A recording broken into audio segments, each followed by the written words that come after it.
आप सभी लोग हर हफ्ते इस क्लास में भागवतम श्रवण करने के लिए उपस्थित होते हैं और जरूर नहीं सबका थोड़ा सा, किसी का ज़्यादा है किसी का कम है, लेकिन सभी का भागवतम श्रवण करने में इंटरेस्ट है, ताकि बल्कि कोई भी यहाँ पे स्पीकर हो लेकिन सबका थोड़ा भागवतम श्रवण करने में इंटरेस्ट है, तभी आप सब लोग वीकली यहाँ पे उपस्थित होते हैं। और आपने जैसे अभी कई प्रवचन में सुना भी होगा कि भागवतम में कई तरह की तपस्याओं के बारे में, अपने इंद्रियों को वश में करने के लिए, मन को वश में करने के लिए, इंद्रियों को भगवान की सेवा में संलग्न करने के लिए कई सारी चीज़ें बताई गई हैं। जबकि आप आज के समय में हर व्यक्ति है वो सोचता है कि कैसे इंद्रिय तृप्ति की जाए, कैसे भोग विलास किया जाए, कैसे धन अर्जित किया जाए, जबकि भागवतम बताती है कि हर चीज़ को भगवान की सेवा में हमारे को अर्पित करना है। लेकिन इतना होने के बावजूद भी हम कैसे भागवतम श्रवण करने के लिए हमारी इच्छा जागृत हुई है, कैसे भगवान के बारे में जानने के लिए हमारी इच्छा जागृत हुई है। तो भगवत गीता में भगवान कृष्ण बोलते हैं ना कि भक्त्या माम अभिजानाति, भक्ति के द्वारा ही भगवान को जान सकते हैं।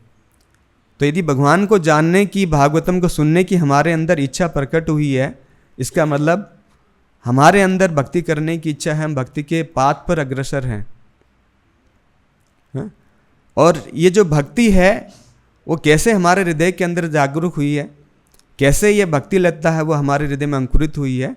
अपने शास्त्रों में बताया कि सेवन मुख ही जीवा दो, कि हमारी जीवा से यदि हम भगवान के नाम का जप करते हैं, स्मरण करते हैं, तो धीरे धीरे हमारे हृदय के अंदर भक्ति लता है उसका अंकुरण होता है।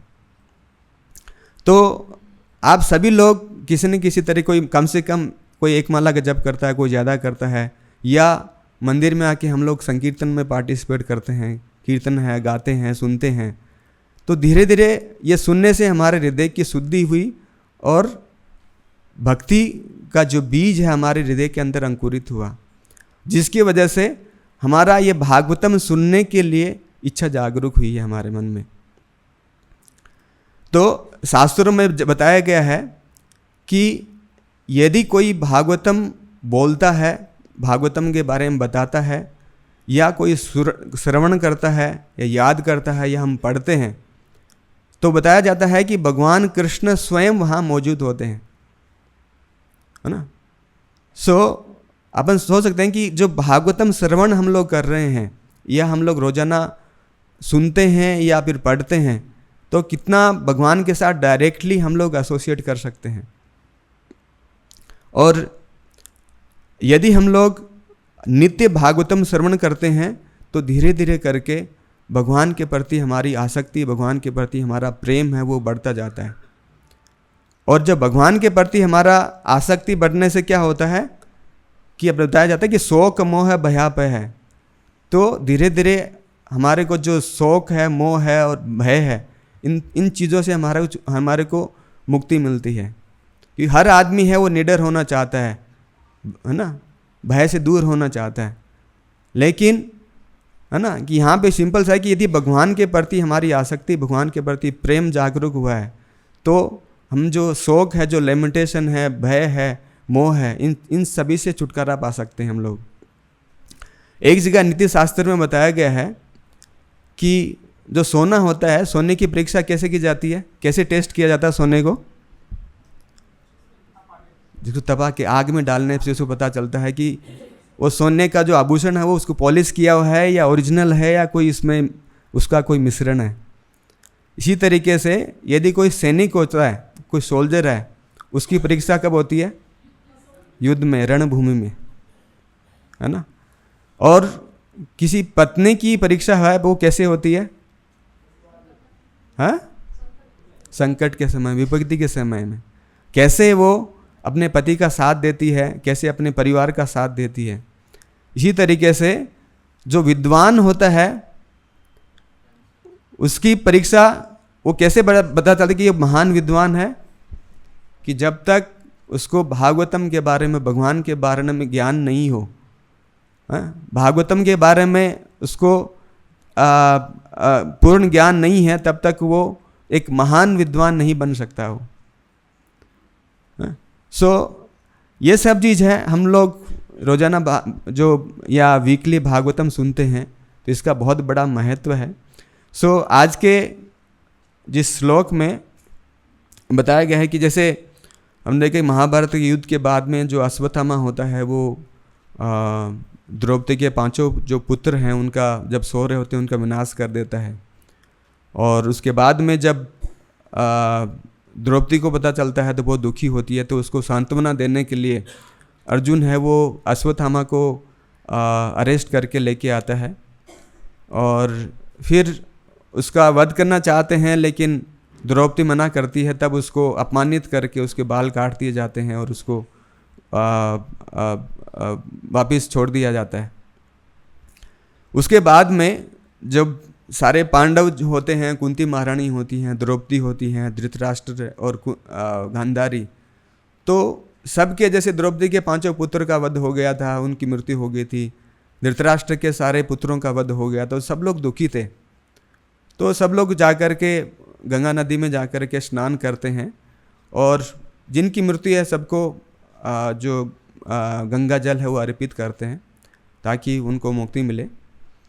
और उसके बाद में जो भगवान कृष्ण है युधिष्ठिर महाराज को पूरे इस पृथ्वी का सम्राट घोषित करते हैं, सिंहासन पे बैठाते हैं, उनको विराजमान करते हैं। और उसके बाद में युधिष्ठिर महाराज हैं 3 जो अश्वमेध यज्ञ संपन्न करते हैं। और यज्ञ संपन्न करने के बाद में जैसे आज के श्लोक में बताया गया है कि भगवान कृष्ण वहाँ पांडवों से विदाई लेते हैं, हस्तिनापुर से विदाई लेते हैं। तो उसमें बताया कि आमंत्रे पांडु पुत्रांश्च सैन्योद्धव संयुक्त है। तो भगवान कृष्ण है वहाँ पे अपने जो सारथी थे सात्यकी उनके साथ में और उद्धव के साथ में वहाँ पे मौजूद थे हस्तिनापुर में। और उद्धव जो हैं उनके एक एडवाइज़र थे, एक चचेरे भाई भी थे और एडवाइज़र भी थे। भगवान के पिताजी वसुदेव थे, उनके भाई का नाम क्या था? देवभाग। देवभाग के बेटे थे उद्धव। तो वैसे चचेरे भाई थे, लेकिन भगवान उनको एक एडवाइजरी के रूप में साथ में रखते थे। तो भगवान कृष्ण है वो सात्यकी और उद्धव के साथ में वापस द्वारिका लौटने के लिए तैयारी करते हैं। आगे बताया कि द्वैपायन आदिभिर विप्रहे, जैसे व्यासदेव जी और कई तरह के जो संत ऋषिगण थे वो भगवान कृष्ण की पूजा करते हैं। और उसके बाद है पूजिते प्रति पूजिते, और भगवान कृष्ण खुद है ना उनका अभिवादन करते हैं। मतलब क्योंकि भगवान कृष्ण एक क्षत्रिय थे, तो एक क्षत्रिय का एक ड्यूटी होता है कि वो ब्राह्मणों का सम्मान करें। तो भगवान कृष्ण खुद फिर जो वहाँ पे ब्राह्मण उपस्थित थे, जो संत ऋषिगण वहाँ उपस्थित थे, उनकी पूजा करते हैं। हाँ, तो इसमें प्रभुपाद जी यहाँ पे लिख रहे हैं तात्पर्य में कि क्षत्रिय होने के कारण श्री कृष्ण ब्राह्मणों द्वारा पूजनीय नहीं थे। कि ब्राह्मण है वो क्षत्रिय का मतलब पूजा नहीं करते थे। इवन क्षत्रिय हैं वो ब्राह्मणों की पूजा करते थे, उनका आदर सत्कार करते थे। लेकिन वहाँ पर उपस्थित श्री व्यासदेव आदि सारे ब्राह्मण उन्हें भगवान के रूप में मानते थे। अतएव इन सबों ने उनकी पूजा की। कि भगवान कृष्ण परम पुरुषोत्तम भगवान थे, इसलिए व्यासदेव जी और सभी ऋषिगण वहाँ उपस्थित थे, ब्राह्मण थे, उन्होंने वहाँ भगवान की पूजा की। यहाँ पे हम लोग देख रहे हैं कि भगवान कृष्ण कई महीनों तक हस्तिनापुर रहे। महाभारत का युद्ध हुआ, युद्ध होने के बाद में अश्वमेध यज्ञ हुए, कई सारी चीज़ें हुई, तो कई महीनों तक भगवान कृष्ण पांडवों के साथ में हस्तिनापुर रहे। तो कई बार हम भी देखते हैं ना कि हमारे कोई नज़दीकी सगे संबंधी होता है, उनके कई बार लंबा समय हम लोग गुजारते हैं और फिर उनसे बिछड़ते हैं या जाते हैं या हम लोग निकलते हैं, तो हमारे को बहुत एक होता है ना कि एक दुख होता है ना। और फिर हम लोग उनके साथ में रहे थे, उनके साथ में जो काम किया तो वो हम लोग याद करते हैं। इसी तरीके से जब भगवान कृष्ण इतने समय से पांडवों के साथ में रहे, और ना कि भगवान कृष्ण पांडवों के केवल सगे संबंधी थे, वो उनके एक प्रोटेक्टर थे, एक एडवाइज़र थे, हाँ, और उनके मैसेंजर थे, और पार्थ सारथी थे, अर्जुन के सारथी थे। तो मतलब एक पर्सनैलिटी, एक व्यक्ति इतने सारे रूप में पांडवों के साथ में थे। अपन सोच सकते हैं कि कितना विरह हो रहा होगा पांडवों को कि जब भगवान कृष्ण वहाँ से विदाई ले रहे थे, है ना। और आगे जैसे हम लोग पढ़ेंगे कि कुंती महारानी, जैसे इस अध्याय का वो नाम है कि महारानी कुंती द्वारा प्रार्थना। आगे कैसे कुंती महारानी है वो भगवान कृष्ण से प्रार्थना करती है कि किस तरीके से महाभारत के युद्ध में और कैसे भगवान ने उनको रक्षा की, उनको प्रोटेक्ट करके रखा। जैसे हम देखते हैं कि इतना होने के बावजूद भी भगवान अलग अलग रूपों में कैसे पांडवों का साथ दिया, पांडवों को कैसे प्रोटेक्ट करके रखा। तो किस तरीके से पांडव है इतने भगवान के विदाई के समय में कितने दुख में होंगे। और एक आचार्य एक जगह बताते हैं कि जब अक्रूर जी कृष्ण और बलराम को मथुरा लेके जा रहे थे, और तब जो गोपियां हैं बहुत विरह में थी, भगवान कृष्ण विरह में थी, बहुत दुखी थी, और हमेशा भगवान कृष्ण का गुणगान करती रहती थी, दुखी थी। तो ये देखकर इवन वृंदावन के जो पत्थर हैं वो भी रो रहे थे। तो अपन सोच सकते हैं कि भगवान कृष्ण के विरह में कितना दुखी थे पांडव थे, जो लोग थे। और आगे हम देखते हैं कि इस श्लोक के में बताया है कि प्रभुपाद जी यहाँ पे बता रहे हैं कि यद्यपि श्री कृष्ण को सदैव सभी ओर से परमेश्वर को मिलने वाला सम्मान प्राप्त होता था, लेकिन भगवान कभी भी समाज के चारों आश्रमों की प्रथाओं से रंच मात्र भी विचलित नहीं होते थे। कि इवन दो सब लोग मानते थे कि श्री कृष्ण भगवान परम पुरुषोत्तम भगवान है, लेकिन फिर भी वो एक क्षत्रिय की क्या प्रथा होती है, क्या ड्यूटी होती है, उसको हमेशा निभाते थे, उससे रंच मात्र भी विचलित नहीं होते थे। और इसलिए भगवान ने प्रयोजनवश जानबूझकर इन सामाजिक प्रथाओं को संपन्न किया। जैसे व्यासदेव जी ने भगवान और सारे ब्राह्मणों ने भगवान की पूजा की, लेकिन भगवान कृष्ण एक क्षत्रिय थे, एक क्षत्रिय का ड्यूटी निभाने के लिए भगवान कृष्ण खुद उनका ब्राह्मणों की पूजा की, जिससे भविष्य में अन्य लोग उनका अनुसरण करते रहे, है ना। एक आदर्श स्थापित करने के लिए भगवान कृष्ण ने ब्राह्मणों की पूजा की।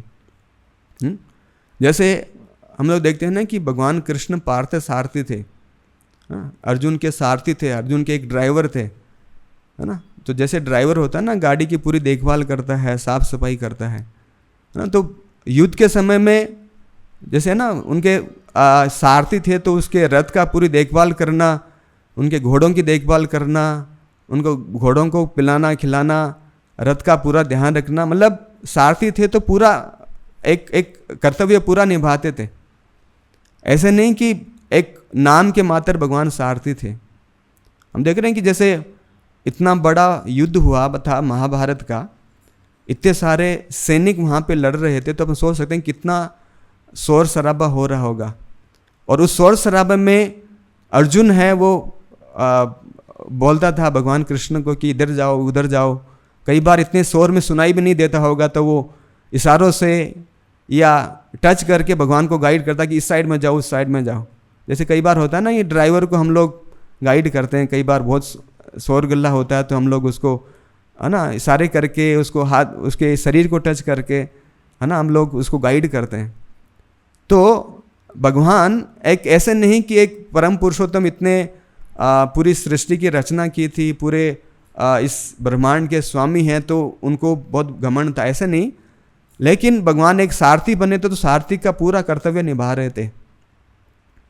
और दूसरा अपन एग्जाम्पल देखते हैं कि जब युधिष्ठिर महाराज ने राजसूय यज्ञ किया था तो भगवान कृष्ण को सर्वश्रेष्ठ चुना गया था, है ना। भगवान कृष्ण सर्वश्रेष्ठ थे, लेकिन इसके बावजूद ही भगवान खुद जाकर के यज्ञ संपन्न होने के बाद सभी को प्रसाद परोसते थे, सभी को फीड करते थे। हाँ, तो भगवान एक आदर्श स्थापित करने के लिए इस तरह का इन सामाजिक प्रथाओं का पूरी तरीके से सम्मान करते थे। और इवन अपन देखते हैं कि जैसे आप लोगों ने सुना होगा, द्रुपद और जो द्रोणाचार्य थे बहुत अच्छे मित्र थे। जब गुरुकुल में जब पढ़ाई करते थे तो बहुत बड़े मित्र थे। और द्रुपद थे एक राजा के बेटे थे, और द्रोण जो थे द्रोणाचार्य थे वो एक बहुत गरीब ब्राह्मण के बेटे थे। तो जब वो गुरुकुल में थे तो द्रुपद उनको बोलते हैं कि जब हम लोग यहाँ से गुरुकुल से निकलेंगे तो मैं तो राजा बनूंगा, तो आपको किसी भी तरह की कोई भी आवश्यकता हो तो मेरे पास बेझिझक कभी भी आ सकते हो आप। तो द्रोणाचार्य एक बहुत अच्छे सम्मानित ब्राह्मण थे। तो जब गुरुकुल से निकलने के बाद कई साल गुजर गए और उनकी शादी हो गई, उसके बाद में उनका एक बेटा हो गया। तो एक बार उनको बेटे को पिलाने के लिए भी दूध नहीं था, तो द्रोणाचार्य की जो पत्नी है वो द्रोणाचार्य को बोलती हैं कि आपका जो मित्र है द्रुपद है अभी राजा बन गया है और आपका बहुत क्लोज फ्रेंड है, तो आप जाकर के एटलीस्ट एक गाय मांग के ले आइए। तो द्रोणाचार्य उनके पास जाते हैं, लेकिन द्रुपद उनको पहचानने से मना कर देता है ना, और बहुत उनका निरादर करता है। तो द्रोणाचार्य को बहुत बुरा लगता है। तो उनके मन में एक बदला लेने की भावना उत्पन्न होती है ना। और उसके बाद में आपने देखा होगा कि कैसे वो पांडवों के और कौरवों के वो ट्रेनर बनते हैं और उनको पूरा युद्ध कौशल में सारी चीज़ें सिखाते हैं। और फिर कैसे अर्जुन को बोलते हैं गुरु दक्षिणा के रूप में कि आप जाके द्रुपद को आप अरेस्ट करके लेके आओ। तो ये सब कुछ हुआ, लेकिन यही चीज़ भगवान कृष्ण से कंपेयर करें कि भगवान कृष्ण जब सांदीपनि मुनि के आश्रम में गुरुकुल में थे तो उनके भी मित्र थे सुदामा, और वो बहुत गरीब परिवार से, गरीब ब्राह्मण परिवार से बिलोंग करते थे। और वो भी जब गुरुकुल से निकलने के बाद में जब सुदामा बहुत गरीबी से गुजर रहे थे तो उनकी जो पत्नी है होती है वो जाकर के सुदामा को बोलती है कि आप जाइए अब द्वारिका और भगवान कृष्ण से कुछ मांग के लेके, इतने बड़े वो राजा हैं। तो यहाँ पे हम देखते हैं कि कैसे जब सुदामा वहाँ पे द्वारिका पहुँचते थे कि भगवान कृष्ण कैसे उनको रिसीव करते हैं, कि जैसे ही उनको पता चलता है कि सुदामा आते हैं, सुदामा ब्राह्मण उनके वहाँ महल पहुँचे हैं, तो तुरंत दौड़ के वहाँ गेट पे जाते हैं और पूरे आदर सत्कार के साथ में सुदामा को रिसीव करते हैं और अपने महल में जहाँ पे खुद का उनका जो कक्ष था वहाँ लेके आकर के उनका खुद अपने हाथों से उनके पैरों को धोते हैं और उस चरणामृत को सब जगह सब पे स्प्रिंकल करते हैं, उन रुक्मणी जी पे सबके ऊपर छिड़कते हैं। तो भगवान कृष्ण ने किस तरह से आदर्श स्थापित किया था कि किस तरीके से एक ब्राह्मणों को आदर करना है। तो अपन इन सारी चीज़ों में देख रहे हैं कि किस तरीके से भगवान है एक क्षत्रिय होने के नाते एक आदर्श स्थापित कर रहे हैं एक सामान्य जन के लिए कि हमारे को किस तरह से हमारा जीवन यापन करना है, किस तरह से एक दूसरे का सम्मान करना है, किस तरह से ब्राह्मणों का सम्मान करना है। और अपन देखते हैं कि महाभारत के युद्ध में कैसे अर्जुन को गाइड करने के लिए भगवान कृष्ण हैं वो भगवत गीता बोलते हैं, लेकिन बोलने के बाद ऐसे नहीं कि अर्जुन को फोर्स करते हैं, अर्जुन को फिर इंडिपेंडेंस देते कि यथा इच्छसि तथा करो, कि मेरा दायित्व था आपको गाइड करने का, मैंने बता दिया, लेकिन अभी आप फ्री हैं कि आप फॉलो करना चाहे तो कर सकते हैं, वरना आपकी इच्छा है। हाँ? तो भगवान एक परफेक्ट टीचर भी थे। हाँ? कि एक जो अध्यापक होता है वो किस तरीके से उसको अपना कार्य करना चाहिए, तो इसका भी भगवान ने बहुत अच्छी तरीके से एक आदर्श स्थापित किया है। और जैसे मैंने शुरुआत में बताया कि उद्धव जी थे भगवान के एक एडवाइजर थे, है ना। अपन देखते हैं कि जैसे जब जरासंध को मारने के लिए भगवान जरासंध को मारना चाहते थे तो उद्धव के साथ में ये डिस्कस करते हैं, तो उद्धव जी उनको गाइड करते हैं कि आप जरासंध को मारने के लिए भीम और अर्जुन को साथ लेके जाइए और इस तरीके से आप जरासंध का वध कर सकते हैं। तो इवन भगवान परम पुरुषोत्तम भगवान है, सब मतलब हर व्यक्ति के हृदय में विद्यमान है, सब कुछ उनको पता है। फिर भी एक आदर्श स्थापित करने के लिए वो उद्धव जी को एक एडवाइजर के रूप में रखा और उनका हर चीज़ उनके साथ डिस्कस करते थे। यहाँ पे हम लोग देख रहे हैं कि भगवान ब्राह्मणों की भी पूजा कर रहे थे। इवन दो कृष्ण है वो परम पुरुषोत्तम भगवान थे, तो कैसे बड़ों को आदर करना है, कैसे बड़ों के सम्मान करने से हमारे को क्या बेनिफिट होता है, ये एक आदर स्थापित करने के लिए भगवान ने इस तरह का वहाँ पे ब्राह्मणों की पूजा की। अपन देखते हैं कि जब बच्चा एक छोटा होता है, बचपन में उसको कुछ पता नहीं होता, तो उसके जो पेरेंट्स होते हैं, उसके जो परिवार के सदस्य होते हैं, उनको गाइड करते रहते हैं कि ये चीज़ ऐसे करनी है, ये ऐसे करनी है, ये खाने का इस तरीके, ये तरीका होता है खाने का, ये खाना है, ये नहीं खाना है, हर चीज़ उनको गाइड की जाती है। लेकिन क्या होता है कि धीरे धीरे जब बच्चा बड़ा होता है, 15 साल 16 साल का होता है, 20 साल का होता है, तो थोड़ा उसको पता चल जाता है कि हाँ चीज़ें ऐसी हो जाती हैं। और जब उसके अंदर अच्छे संस्कार नहीं होते तो उसके अंदर घमंड आ जाते कि अभी तो मेरे को सब कुछ पता है ना। फिर हम लोग बड़ों से कंसल्ट नहीं करते हैं, है ना, और अपना खुद का ही डिसीजन उसको सर्वोपरि मानते हैं, और उसकी वजह से कई बार हम लोग गलत रास्ते पे चले जाते हैं, गलत काम करते हैं, और उसके नतीजे ये होते हैं कि हम लोग दुखी होते हैं, डिप्रेशन में चले जाते हैं। लेकिन यदि हम लोग हर चीज़ को, यदि होता है ना कि जैसे इवन दो हम लोग थोड़े बड़े हो गए हैं, 20-22 साल के हो गए हैं, लेकिन फिर भी यदि बड़ों का सम्मान करते हैं और चीज़ों को बड़ों से डिस्कस करके करते हैं, क्योंकि जो बड़े लोग हैं, जो हमारे पूर्वज हैं, उन्होंने पूरा जीवन जिया है और जीवन का पूरा उनको एक्सपीरियंस है। तो हर चीज़ यदि हम लोग जो हमारे सामने जो हम लोग जो कर रहे हैं, हर चीज़ का उनको एक्सपीरियंस है, तो यदि हम लोग उनसे डिस्कस करते हैं तो एक अच्छा गाइडेंस हमारे को मिल सकता है उनकी तरफ से, ताकि हम लोग कुछ गलत काम नहीं कर पड़े, गलत रास्ते पर नहीं जाएं। तो ये एक अच्छा संस्कार है कि हम लोग बड़ों से डिस्कस करते हुए कुछ काम करते हैं। तो और यदि हम लोग इस तरह के संस्कार हैं तो धीरे धीरे करके हमारा चरित्र हम बनाते हैं, हमारा कैरेक्टर बिल्डअप करते हैं। ये अपने शास्त्रों में बताया गया है कि यदि किसी व्यक्ति का चरित्र नहीं है, ये चरित्र विहीन है, तो वो जानवर के समान है। जैसे जानवर किस तरह से बिहेव करता है, उसी का भी कोई किसी पर्सन का किसी तरह का चरित्र निर्माण नहीं किया है, तो उसका जो व्यवहार होगा, उसका जो एक्टिविटीज होगी, एक जानवर के बराबर होंगी। और इवन प्रभुपाद जी कई जगह बताते हैं कि अपने शिष्यों को गाइड करने की character building is the ground work in setting Krishna consciousness, कि यदि हमारे को कृष्णा भावनामृत बनना है तो सर्वप्रथम हमारे को चरित्र निर्माण करना होगा, हमारे कैरेक्टर को बिल्ड करना होगा, तभी हम लोग अच्छे तरीके से कृष्ण भावनामृत बन पाएंगे। और कैसे बड़ों का सम्मान करना चाहिए, ये हम भागवतम में जब परीक्षित महाराज सब कुछ त्याग करके और वो गंगा नदी के किनारे जाते हैं, तो सारे जो ऋषिगण हैं वहाँ पे उपस्थित होते हैं, तो उनको पूरे सम्मान के साथ में परीक्षित महाराज रिसीव करते हैं। तो इसके ये भागवतम में ये चीज़ बताई गई, और इसके परपट में प्रभुपाद जी बहुत सुंदर तरीके से बताते हैं कि यदि हम लोग किस तरीके से सम्मान करना चाहिए और सम्मान करने से क्या होता है, क्या उसका रिजल्ट होता है।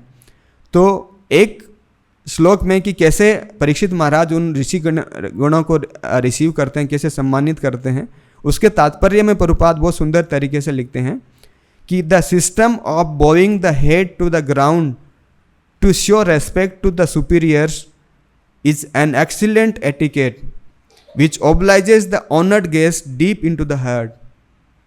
कि यदि कोई सुपीरियर को, कोई बड़े विद्वान को या ऋषिगण को या ब्राह्मण को हम लोग प्रॉपर तरीके से रिसीव करते हैं, उनको सम्मान देते हैं, उनके सामने झुकते हैं, तो जो बड़ा व्यक्ति है, जो ब्राह्मण है, जो ऋषिगण है या हमारे पूर्वज हैं, वो हमारे प्रति बहुत दयालु हो जाते हैं। जैसे यहाँ पे बताया ना कि obliges the honored guest deep into the heart. Even the first grade offender is excused simply by this process. यदि किसी ने बहुत बड़ा अपराध भी किया है तब भी उसको एक्सक्यूज कर दिया जाता है, उसको माफ़ कर दिया जाता है ना।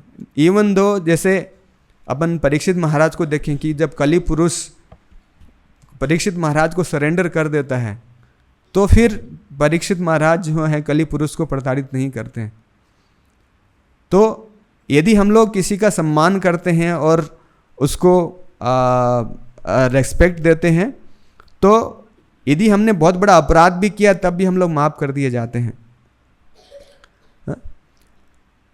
And Maharaj Parikshit although honoured bye all the rishis and Kings welcomed all the big men in that humble etiquette in order to be excused from any offenses. अब जैसे परीक्षित महाराज को पता था कि वो जीवन का उनका अंत समय चल रहा है, तो अंत समय में जितने भी उनसे जाने अनजाने में अपराध हुए हैं, क्योंकि हम सब लोग इस भौतिक प्रकृति के अधीन हैं, भौतिक प्रकृति के तीनों गुणों के अधीन है, और गुणों के अधीन होने की वजह से कई सारे हम लोग अनजाने में भी पाप करते रहते हैं। जैसे भागवतम में 2nd कैंटो में एक जगह बताया गया है कि यदि हमारे ऊपर तमोगुण और रजोगुण हावी रहते हैं तो ना चाहते भी हम लोग पाप करते हैं। हम नहीं करना चाहते पाप, लेकिन फिर भी हम लोग यदि रजोगुण और तमोगुण हावी होता है तो हम लोग पाप करते रहते हैं। ये हम सब लोगों ने एक्सपीरियंस किया होगा। कई बार हम लोग पश्चाताप भी करते हैं कि ये मैंने क्यों कर दिया, मेरे को नहीं करना चाहिए था। लेकिन ये प्रकृति के गुण इतने शक्तिशाली हैं कि हम उनसे बाहर नहीं निकल सकते। तो हर व्यक्ति से पाप होते हैं, तो इसलिए हर व्यक्ति को विनम्र होना चाहिए, हाँ, कि इस विनम्रता की वजह से हम हमारे सारे पापों से मुक्त हो सकते हैं। सो प्रभुपाद जी आगे लिख रहे हैं कि generally at the last stage of one's life this humble method is adopted by every sensible man in order to be excused before departure. है ना, कि जब हमारे को लगता है कि हम आखिरी समय में गुजर रहे हैं, मृत्यु के समय में, तो हमारे को बहुत विनम्र होना चाहिए ताकि हम लोग हमारे सारे पापों से, हमारे सारे ऑफेंसेस से मुक्त हो सकें। In this way Maharaj Parikshit implored everyone's good will for going back home back to Godhead. तो परीक्षित महाराज इतने विनम्र थे, इसकी वजह से उनके जाने अनजाने में उनसे जो भी गलतियां हुई थी उन सब से वो मुक्त हो गए थे। इसलिए यहाँ पे बता रहे हैं कि implored everyone's good will for going back home. भगवान के लोग जाने के लिए पूरा रास्ता उनका क्लियर हो गया था। तो यदि हम लोग बड़ों का जो सम्मान करते हैं, हाँ, और हमेशा विनम्र बने रहते, तो कैसे किस तरीके से हमारा करेक्टर बनता है और कैसे हमारा जीवन यापन बहुत सरल हो जाता है। जैसे हम लोग यहाँ पे प्रभुपाद जी यहाँ पे बता रहे हैं कि भगवान कृष्ण है एक सामान्य जन के लिए एक आदर्श स्थापित करने के लिए जानबूझ करके, वो होता है ना कि ब्राह्मणों का सम्मान करते हैं, पूजा करते हैं। हर व्यक्ति, आज हम देखते हैं कि किसी न किसी लीडर को फॉलो करता है ना। कोई गांधी जी को फॉलो करता है, कोई भगत सिंह को फॉलो करता है, कोई किस तरीके से फॉलो करता है। लेकिन अपन देखते हैं कि हर व्यक्ति इस भौतिक संसार में है, वो इस भौतिक प्रकृति के अधीन है और भौतिक जो गुण है उनके अधीन है। और ये अधीन होने की वजह से वो भी बिल्कुल परफेक्ट तरीके से वो हर व्यक्ति को गाइड नहीं कर सकता, ना अपना खुद का इससे परफेक्ट कैरेक्टर बना सकता है। जैसे लेकिन यहाँ पे जैसे बताया ना कि भगवान कृष्ण है, वे आदर्श स्थापित करने के लिए इस तरह का काम कर रहे हैं। तो यदि हम लोग एक साधारण व्यक्ति को, एक लीडर को हम अपनाते हैं, इसको फॉलो करते हैं, तो उसका नतीजा क्या होता है, भागवतम में बहुत सुंदर तरीके से इसको 7वें स्कंद में बताया गया है कि अंधा यथांधेर उपनीय मानस ते पिसु तंत्रयाम उरु धामनी बद्ध है। यदि हम लोग एक साधारण व्यक्ति को एक लीडर मानते हैं और उसको फॉलो करते हैं। तो प्रभुपाद यहाँ पे एग्जाम्पल दिया गया है कि जो कोई अंधा व्यक्ति होता है और दूसरे अंधे व्यक्ति से रास्ता पूछता है और उससे पूछता है कि किधर चलना है, तो क्या होता है? खड्डे में गिरते हैं। तो आजकल के जो लीडर है स्पिरिचुअली ब्लाइंड है, आध्यात्मिक स्तर पे बिल्कुल अंधे हैं, उनको आध्यात्मिक कोई ज्ञान नहीं है। यदि इस तरह के लीडर को हम लोग फॉलो करते हैं तो क्या होगा? हम क्यों फॉलो करते हैं? ताकि हम लोग एक सुख से रह सकें, एक आदर्श चरित्र का निर्माण कर सकें, है ना, और सुख समृद्ध बन सकें, एक पावरफुल बन सकें। लेकिन यदि जो हमारा लीडर है वो परफेक्ट नहीं है तो हम लोग ना खुशी हो सकते हैं ना समृद्ध हो सकते हैं, हम गलत रास्ते पे चले जाते हैं। इवन दो उनको फॉलो करने से हम भी दुख से घिर जाते हैं, हाँ, और हम भी पाप करते रहते हैं, ऑफेंसेस करते रहते हैं। तो प्रभुपाद जी ये जो श्लोक जो भागवतम है कि अंधा यथांधे रूपनीय मानस इसके अनुवाद में लिखते हैं कि persons who are strongly entrapped by the consciousness of enjoying material life and who have therefore accepted as their leader or guru a similar blind man attached to external sense objects cannot understand that the goal of life is to return home back to Godhead। यदि हम, है ना, कि हर आदमी है, वो प्रभुपाद जी लिख रहे हैं कि persons who are strongly entrapped by the consciousness of enjoying material life, आज के समय हर व्यक्ति है इस जीवन को एंजॉय करना चाहता है, हाँ, इस भौतिक तरीके से या किसी भी तरीके से इसको एंजॉय करना चाहता है। हर व्यक्ति है, उनको इच्छा होती है कि कैसे हम लोग हमारे जीवन को खुशी से जिएं, कैसे एंजॉय करें, कैसे आनंद प्राप्त करें। और यदि इस तरीके का व्यक्ति किसी स्पिरिचुअली ब्लाइंड जो व्यक्ति है, आध्यात्मिक स्तर पे कोई ब्लाइंड व्यक्ति है, उसको फॉलो करता है, तो कभी भी वो जो परफेक्ट जो गोल है, जो गोल ऑफ लाइफ भगवान के लोग जाना, कभी भी नहीं जा सकता वो। आगे अब इसमें बताया गया है, प्रभुपाद जी लिख रहे हैं कि and engage in the service of the Vishnu as blind man guided by another blind man miss the right path and fall into ditch. देखिए, एक अंधा दूसरे अंधे को गाइड करता है तो क्या होता है? दोनों जाकर के गड्ढे में गिरते हैं। Materially attached men lead by another materially attached men are bound by the ropes of fruitive labor which are made of very strong cords। यदि कोई भौतिक तरीके से आसक्त व्यक्ति दूसरे व्यक्तियों को गाइड करता तो क्या होता है कि प्रभुपाद जी यहाँ पे लिख रहे हैं कि दोनों लोग और जिसको गाइड कर रहा है वो भी इस भौतिक जो प्रकृति के जंजाल में फंस जाते हैं। वो, है ना, चाहते हैं कि इस भौतिक प्रकृति के जंजाल से, इस दुखों से फ्री होकर चाहते हैं, लेकिन और ज़्यादा इस भौतिक प्रकृति जंजाल में फंस जाते हैं वो, हाँ। और रिजल्ट क्या होता है? They continue again and again in materialistic life suffering the three fold miseries. और रिजल्ट ये होता है कि वो जीवन पर्यंत इस दुखी जीवन जीते रहते हैं। तो ब्लाइंड लीडर को हम फॉलो करते हैं जो स्पिरिचुअली ब्लाइंड है, तो हम लोग भी मतलब खुश रहना चाहते हैं, लेकिन हम लोग भी दुख से घिर जाते हैं। लेकिन यहाँ पे जैसे बताएं कि भगवान कृष्ण एक आदर्श स्थापित करने के लिए इस तरह से अपना व्यवहार करते थे, इस तरह के एक्टिविटीज़ करते थे, तो क्यों हमारे को भगवान कृष्ण को क्यों एक लीडर, एक आदर्श मानना चाहिए? तो बहुत भगवत गीता में कई जगह बहुत सुंदर तरीके से भगवान बताते हैं कि जैसे 9वें अध्याय में भगवान बताएं कि मया दक्षिण प्रकृति सूयते से चराचरम, कि जो भौतिक प्रकृति है वो भगवान कृष्ण के अधीन है। हम लोग भी इस खुश रहना चाहते हैं, इस भौतिक प्रकृति से मुक्त होना चाहते हैं। तो यदि भगवान कृष्ण के शरण में जाते हैं, उनको सरेंडर करते हैं, उनको फॉलो करते हैं, उनके आदर्शों को फॉलो करते हैं, उनके आदर्श पे बताए रास्तों पे चलते हैं, तो हम लोग इस भौतिक प्रकृति से मुक्त हो सकते हैं। और दूसरी जगह बताते हैं भगवान कि मता परतरम नान्यत, कि मेरे परे कुछ भी नहीं है। यदि आप मेरे को सरेंडर करते हैं तो आप सब कुछ पा सकते हो। तो जैसे सुखदेव गोस्वामी का एक पास टाइम था कि जब सुखदेव गोस्वामी माँ की कोख में थे तो 16 साल तक अपनी माँ की कोख में थे, तो जो व्यासदेव जी थे तो काफ़ी अपनी पत्नी की ये स्थिति देख करके थे कि कैसे इनकी परेशानी से उनको मुक्त किया जाए। तो फिर व्यासदेव जी हैं जो अपनी पत्नी की कोख में सुखदेव गोस्वामी थे उनको बोलते हैं कि आप बाहर आ जाइए। तो सुखदेव गोस्वामी बोलते हैं कि मैं बाहर आ जाऊंगा तो इस भौतिक संसार में माया जाल में फंस जाऊंगा मैं।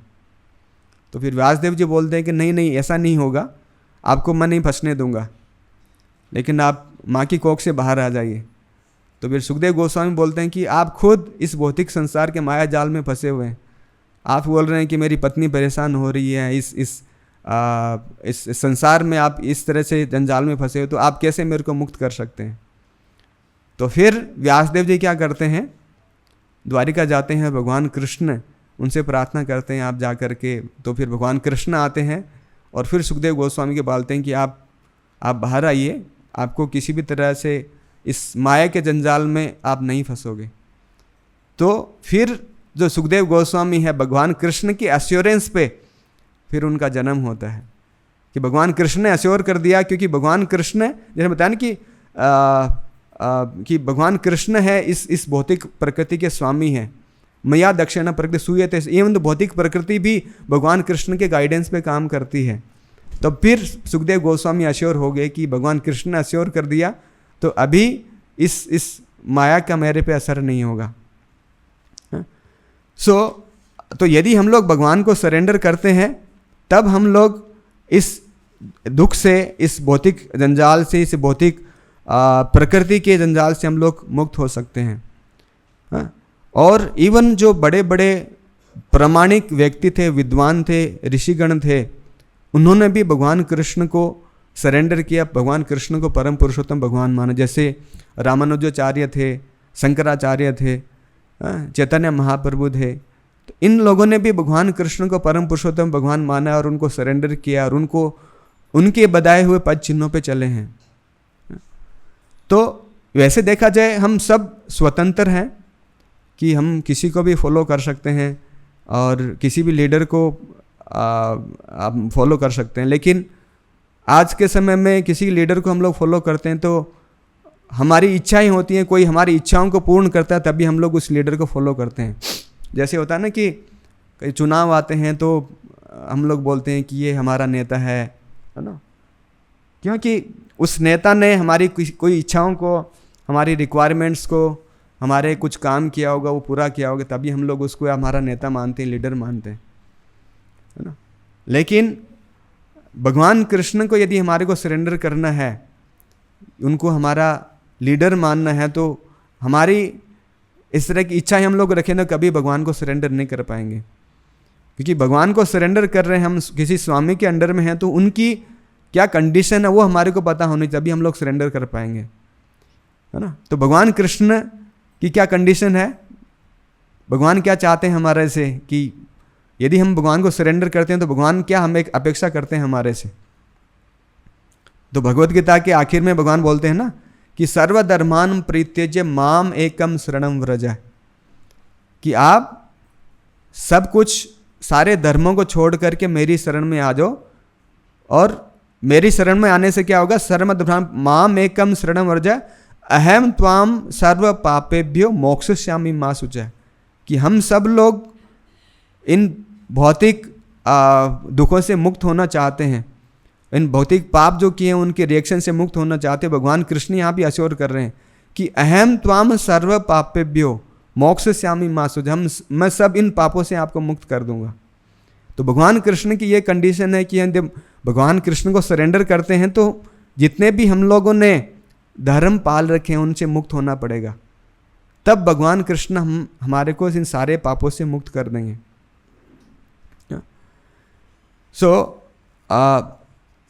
यहाँ पे जैसे जिस तरीके से भगवान ने एक एश्योरेंस दिया है, हम कहीं नहीं देखते कि इन सारे शास्त्रों को भी हम पढ़ें कि कोई देवता या कोई भी ग्रेट पर्सनैलिटी इस तरह का एश्योरेंस नहीं देता कि मैं आपको इन भौतिक जंजाल से मुक्त करा दूंगा, इस भौतिक पापों से मुक्त कर दूंगा। लेकिन कई बार होता है ना कि हम लोग धीरे धीरे देखते हैं कि वो उसको फॉलो करते थे, वो उस लीडर को फॉलो करते, वो उस स्पिरिचुअल लीडर को फॉलो करते थे, वो उस नेता को फॉलो करते थे, और उस लीडर ने उनके साथ में ऐसे चीटिंग कर लिया, है ना, और उस पर्सन ने उनके साथ ऐसे चीटिंग कर लिया। तो हमारे मन में कई बार ये सवाल भी आता है कि कहीं भगवान कृष्ण को सरेंडर कर रहे हैं कि भगवान कृष्ण हमारे साथ चीटिंग ना कर लें, है ना। एक साधारण सा प्रश्न उठता है, क्योंकि हम लोग अभी इन भौतिक वार्तालाप में, ग्राम्य कथा में ही सुनते रहते हैं कि यहाँ पे हर व्यक्ति है वो चीटिंग करता है, हर व्यक्ति है वो उसका चीटिंग करने का प्रोपेंसिटी है, तो कोई भी व्यक्ति चीट कर सकता है। इसलिए हमारे भी मन में आता है कि भगवान कृष्ण भी हमारे साथ चीटिंग कर सकते हैं। लेकिन जैसे शुरुआत में उन्होंने बताया है कि यदि हम लोग लगातार रोजाना यदि भागवतम श्रवण करते हैं, पढ़ते हैं, भगवत गीता पढ़ते हैं, तब हमारे को पता चला कि भगवान कृष्ण कौन है, किस तरीके से अपने भक्तों को बचाया है, कैसे भगवान भक्त वत्सल हैं, किस तरह के भगवान के पास टाइम्स हुए हैं अपने भक्तों के साथ में। तब हमारे को भगवान के बारे में पता चलेगा, भगवान के बारे में जान पाएंगे, तब हम लोग संपूर्ण तरीके से भगवान को सरेंडर कर पाएंगे। लेकिन जब तक हम लोग ये शास्त्रों का ज्ञान थोड़ा बहुत नहीं होगा या हम लोग भगवान के बारे में नहीं जानेंगे, तब हमारे मन में भी यही एक डाउट आएगा कि भगवान कृष्ण में हमारे साथ चीटिंग ना कर लें। यदि हम लोग भगवान कृष्ण को सरेंडर करते हैं तो किस तरीके से भगवान हमारी रक्षा करते हैं, प्रोटेक्शन देते हैं। तो हमने जैसे यहाँ पे इस भागवत में पढ़ा कि कैसे पांडवों की रक्षा की थी भगवान कृष्ण ने महाभारत के युद्ध में और अलग अलग जगह पे। ऐसे ही जैसे आपने अम्बरीश महाराज के बारे में सुना हुआ था, अम्बरीश महाराज भगवान कृष्ण के एक शुद्ध भक्त थे। तो कैसे अम्बरीश महाराज की रक्षा करते हैं भगवान, कि जब अम्बरीश महाराज इस पूरे अर्थ प्लेनेट के सम्राट थे और बहुत बड़े भक्त थे, तो चारों ओर अम्बरीश महाराज के गुणगान होते थे, उनका यशोगान होता था। तो जो दुर्वासा मुनि थे वो उनसे ईर्ष्यालु हो जाते हैं कि मैं एक ब्राह्मण हूँ और इतना बड़ा ब्राह्मण हूँ और मेरे सामने एक क्षत्रिय, एक जो राजा है उसका गुणगान हो रहा है, यशोगान हो रहा है, उसका यश फैल रहा है, तो बहुत ईर्ष्यालु हो जाते हैं। तो अम्बरीश महाराज को, उस दुर्वासा मुनि सोचते हैं कि अम्बरीश महाराज को एक पाठ पढ़ाने के लिए फिर वो अम्बरीश महाराज के पैलेस में जाते हैं और पूरा सोच समझ के जाते हैं। तो वो द्वादशी के दिन जाते हैं। तो अम्बरीश महाराज भगवान कृष्ण के भक्त थे, तो एकादशी का फास्टिंग करते थे, एकादशी का व्रत रखते थे, और ऐसे समय पे जाते हैं जब एकादशी का व्रत का पारण करना होता है, जब अपन फास्ट ब्रेक करते हैं, तो उस समय पे जाते हैं और जाकर के। और अम्बरीश महाराज एक शुद्ध भक्त थे, तो नेचुरली है कि ये ब्राह्मणों का बहुत आदर सत्कार करते थे। तो जैसे ही दुर्वासा मुनि उनके महल में प्रवेश करते हैं, पूरे आदर सत्कार के साथ में उनको अम्बरीश महाराज सम्मानित करते हैं और फिर उनसे बोलते हैं कि आप क्या चाहते हो। तब दुर्वासा मुनि बोलते हैं कि बहुत अच्छा एक प्रसाद का एक व्यंजन का एक सब जितने भी उनके साथ में उनके शिष्य हैं सबके लिए वो प्रसादी वो व्यवस्था करें। तो ये सब अम्बरीश महाराज बोलते हैं। तो अब दुर्वासा मुनि बोलते हैं कि तब तक हम लोग नदी में स्नान करने के लिए जाते हैं।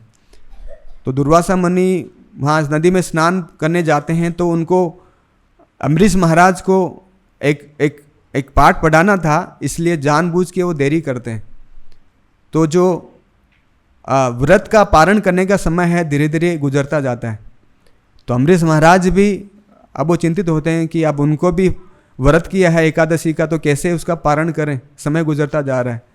तो उनके महल में जो मंत्रीगण थे, ब्राह्मण थे, उनसे डिस्कस करते हैं। तो वो लोग गाइड करते हैं कि आप केवल पानी पी सकते हैं, कि पानी पीने से ना आप फास्ट ब्रेक होगा और ना आपको वो लगेगा कि हाँ आपने फास्ट ब्रेक नहीं किया है। तो अब दुर्वासा मुनि बहुत बड़े ऋषि थे, तो उनको एक दिव्य दृष्टि थी। उनको जैसे ही पता चलता है कि अम्बरीश महाराज ने पानी पी लिया है, तो बहुत गुस्से होते हैं और तुरंत वहाँ पे आते हैं महल में और अम्बरीश महाराज को प्रताड़ित करते हैं, है ना। और तुरंत एक बहुत बड़ा एक राक्षस प्रकट करते हैं अम्बरीश महाराज को नष्ट करने के लिए। और जैसे ही वो राक्षस प्रकट होता है तो अम्बरीश महाराज एक भगवान के शुद्ध भक्त के बहुत बड़े भक्त थे, तो कैसे भगवान उनकी रक्षा करते हैं कि भगवान तुरंत अपने सुदर्शन चक्र को भेजते हैं और सुदर्शन चक्र अम्बरीश महाराज की सुरक्षा के लिए जो राक्षस था उसका वध कर देते हैं। तो उसका वध करने के बाद सुदर्शन चक्र इवन दुर्वासा मुनि को चेज करते हैं, उनका पीछा करते हैं, है ना। तो दुर्वासा मुनि डर जाते हैं, डर के मारे वो सबसे पहले वहाँ ब्रह्मलोक में ब्रह्मा जी के पास में जाते हैं। ब्रह्मा जी को बोलते हैं कि मेरे को इस सुदर्शन चक्र से रक्षा कीजिए। तो ब्रह्मा जी बोलते हैं कि सुदर्शन चक्र तो मेरे ही बस में नहीं है, मैं भी कुछ नहीं कर सकता। और फिर शिव जी के पास में जाते हैं, शिव जी भी रक्षा करने से मना कर देते हैं। शिव जी बोलते हैं कि इसकी रक्षा के लिए तो आपको भगवान विष्णु ही सुदर्शन चक्र से आपको बचा सकते हैं। तो भगवान कृष्ण विष्णु के पास में जाते हैं और भगवान विष्णु भी उनको मना कर देते हैं। भगवान विष्णु बोलते हैं कि अहम भक्त पराधीन है, मेरे पास में भी पावर नहीं है इस सुदर्शन चक्र से रोकने का, मैं भी अपने भक्तों के अधीन हूँ, अहम भक्तों पराधीन है। तो फिर उनसे दुर्वासा मुनि बोलते हैं कि कैसे इनसे बचा जाए। तो फिर भगवान विष्णु बोलते हैं कि आप जाए, मेरा जो भक्त अम्बरीश महाराज है उनसे आप प्रार्थना कीजिए, उनसे क्षमा याचना कीजिए और वही आपको बचा सकते हैं। तो यदि हम लोग इस पास्ट टाइम से हम देख रहे हैं कि यदि कोई भगवान को सरेंडर करता है, भगवान की भक्ति करता है, तो भगवान किस तरीके से उनकी रक्षा करते हैं। एवं दुर्वासा मुनि इतने बड़े इतने पावरफुल ऋषि थे, उनसे कैसे भगवान ने अम्बरीश महाराज की रक्षा की है। इसी तरीके से अपन देखते हैं कि भगवान कृष्ण ने कैसे पांडवों की रक्षा की है।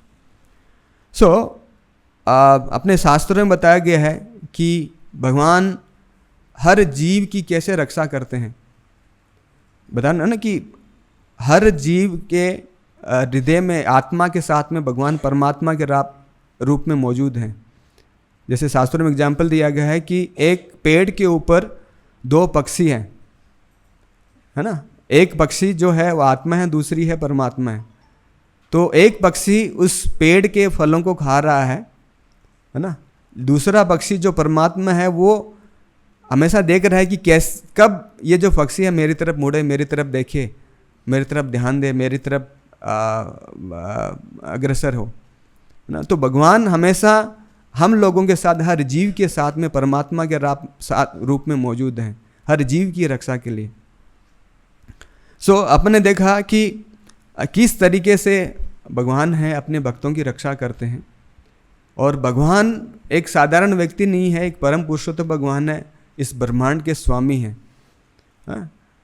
और जैसे कई बार होता है ना कि किसी बड़े व्यक्ति से हमारे को मिलना है तो हमारे को अपॉइंटमेंट लेना होता है, उसके असिस्टेंट है, मैनेजर है, उसके थ्रू हमारे को जा कर के तब जा कर के उस बड़े आदमी से हमारी मुलाकात होती है। लेकिन भगवान हर व्यक्ति के हृदय में परमात्मा के रूप में है। बहुत सरल तरीके से हम भगवान को हम लोग प्राप्त कर सकते हैं, जान सकते हैं, भगवान को अप्रोच कर सकते हैं। और बहुत सिंपल है कि यदि सिंपल तरीका है कि यदि हम हमारे गुरु के आदेशों का पालन करते हैं तो बहुत सरलता से हम लोग भगवान को पा सकते हैं। तो प्रभुपाद जी जैसे गुरु ने बहुत साधारण तरीका बताया है कि किस तरीके से भगवान को सरेंडर करना है। तो यदि प्रभुपाद जी जैसे व्यक्ति को हम लोग, प्रभुपाद जी जैसे गुरु को हम लोग के आदेशों का पालन करते हैं तो बहुत सरलता से और सुगम तरीके से भगवान को प्राप्त कर सकते हैं। तो यहीं पे मैं समाप्त करता हूँ, यदि किसी का कोई प्रश्न हो या डाउट हो।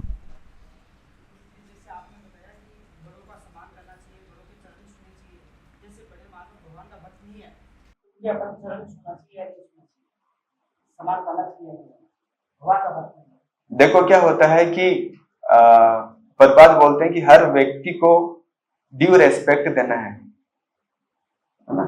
जैसे एग्जाम्पल देते हैं कि जैसे हम जा रहे हैं और कहीं एक कुत्ता घूम रहा है तो कुत्ते का सवाल इतना है कि अननेसेसरीली उसको पत्थर नहीं मारे हम, है ना। लेकिन जब बात आती है कि हमारे को कुछ ज्ञान प्राप्त करना है या कोई हमारा स्पिरिचुअल डाउट है कुछ है, तो हमारे को बताना चाहिए कि हाँ ये हमारे गुरु हैं, ये हमारे शिक्षकगण हैं, तो उन्हीं से गाइडेंस लेना चाहिए। अब रही बात यह है कि कोई व्यक्ति ऐसा जो भगवान का भक्त नहीं है, लेकिन जिस समाज में रह रहे हैं उस समाज में हमारे को उनका इतना है कि उनका सम्मान उतना ही करना है कि कोई वो अपमानित ना हो। यदि हमारे को लग रहा है कि आप ये व्यक्ति इसको सम्मान नहीं दूंगा तो अपमानित हो जाएगा, तो हमारे को जो ड्यू रेस्पेक्ट उसको बनता है उतना उसको सम्मान देना चाहिए। लेकिन अननेसेसरीली ऐसे नहीं कि हम लोग किसी अभक्त का भी आदर सत्कार कर रहे हैं, उसके पांव को धो रहे हैं, उसके चरणामृत का प्रक्षालन कर रहे हैं, तो हमारे को यही करना तभी करना चाहिए कि हमारे को लगता है कि भगवान का भक्त है और तभी उसका उतना सम्मान करना चाहिए। अपन को लग रहा है भक्त नहीं है तो उतना ही उसको सम्मान देना चाहिए कि हाँ तब वो अपमानित ना हो या बुरा ना माने। ग्रंथराज श्रीमद् भागवतम की, जगत गुरु श्रीला प्रभुपाद की, विद्या गौर